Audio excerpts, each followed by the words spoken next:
spiritual world, even if you're the lowest servant, you're going to be in bliss because everyone around you is in bliss. See? This is why my philosophy is I want to make my students strong. I want to make them powerful. I want to give them powerful knowledge. Not spoon feed little religious doctrine and make them my followers. No, that sucks. I want them to be strong. I want them to be independent. I want them to be self-realized and use their own initiative to serve God's purpose in this world. Because that's what it's all about. That's the real truth. And I don't want to cut the real truth with some religious knowledge because that's relative truth. I want to give people the absolute truth that enables them to stand on their own and be a real servant of God and actually please God and get the result of pleasing God, which is complete freedom from anxiety and suffering and fear. I want you all to have that because I have it. And next to that benefit, let me tell you, nothing else matters. It's insignificant. If somebody would come and say, look, I'll give you $10 million if you'll just stop this preaching work and, go be a playboy or something like that, I'd have to say no. No, I'm not going to stop this preaching work for anything. Because this is who I am. This is my identity in this world. That I'm a servant of Krishna and I'm preaching his message all over the world. Somehow or other by the internet. Because I want people to have this benefit too. I want people to have this same understanding, this same attitude that lets me, be able to spit on money and power and even like religious position and all that stuff. Because I could have had that stuff. I was in ISKCON. I was one of the early members. I could have become a big sannyasi or a big guru in ISKCON or like that. And then I was in the computer business right when the PCs took off. I was right in the middle of it. I was at working for the people who made the operating system software for the first PCs. So, I could have been really central to it. But it was distasteful to me. It was distasteful because business is all based on exploitation. Who can rip who off and who can trick this other guy, our competitors. And it's just horrible. It's not beautiful. I want my life to be beautiful. So I want to be in relationship with God. And Vedanta teaches us how to be in relationship with God. Actually, all the things we're doing in devotional service, in bhakti, are based on Vedanta. Why is it then we never hear the Western devotees talking about Vedanta? They don't talk about it. They don't explain it. They don't write about it. They don't teach about it. Could it be because they don't know it? But without Vedanta, we wouldn't have the process of devotional service because the Vedanta Sutra, the story was written by Vyasadeva after he saw his spiritual master Narada Muni. He was feeling depressed. And so Narada came and he said, well, of course you're depressed, Vyas. You've been writing all these Vedas about fruitive activities. Do this ritual and you'll get a son. Do that ritual and you'll get wealth. Do this other ritual, you go to the heavenly planets for 1,000,000 years.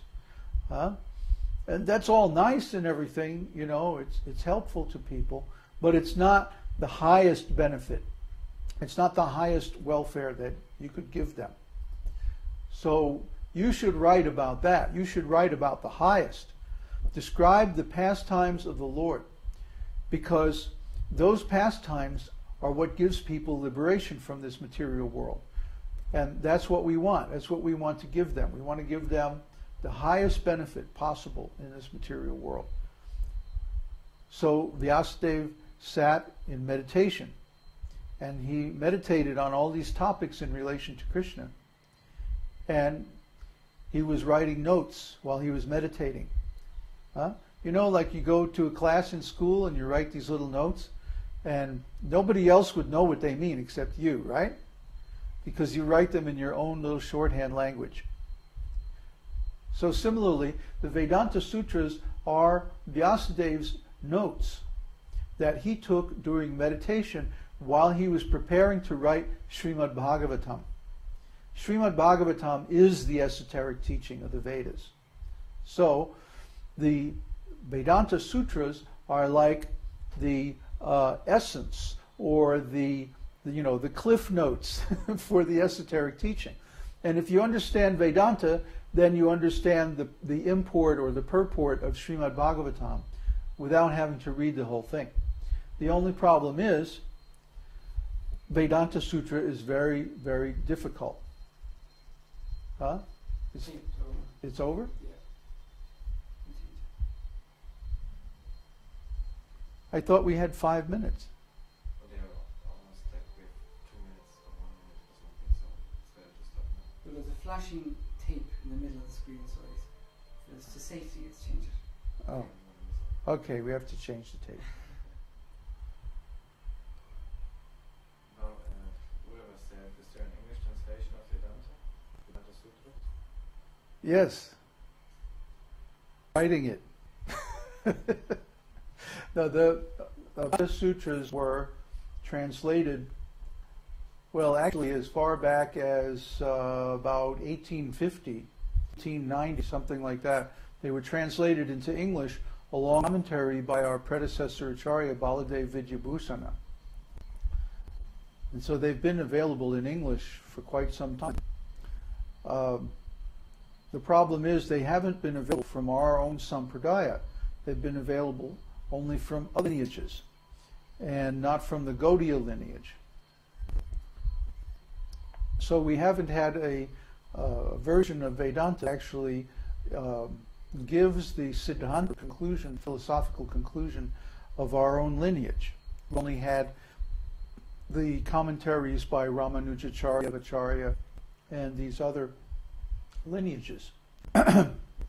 So 9 times lustier than the male embodiment in general. In general. There's always exceptions, and it's very nice when we run into one, but in general, the female body is very attached to the material conditions. Why? Because the female is primarily responsible for raising children, and children need a nice material situation. So the female body is programmed to desire and work for a nice material situation so that the children have a stable environment to grow up in. That's the main thing.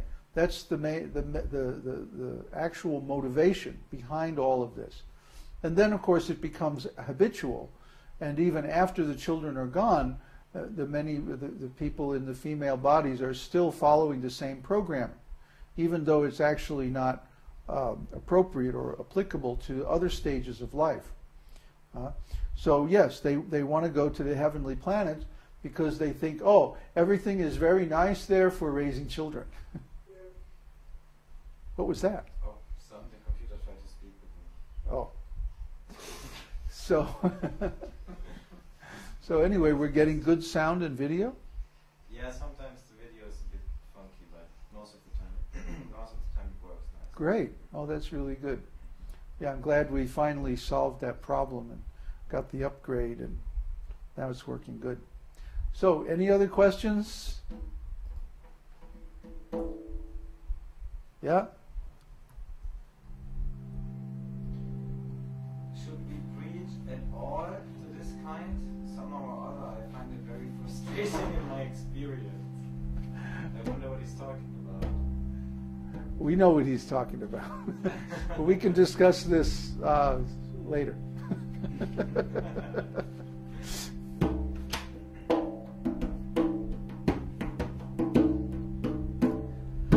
Namaste Narasimhaya.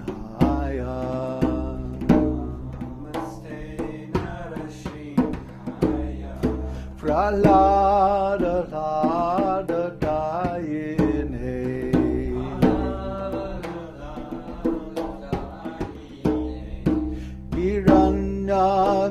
Kashi Purvaksha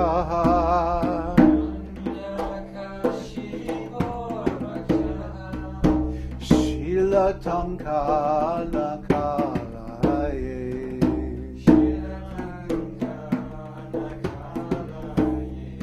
Ito Nrishingho Parato Nrishingho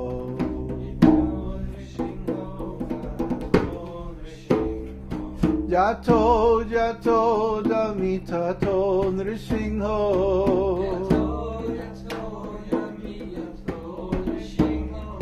Narasingha Mading Saranam Prapadye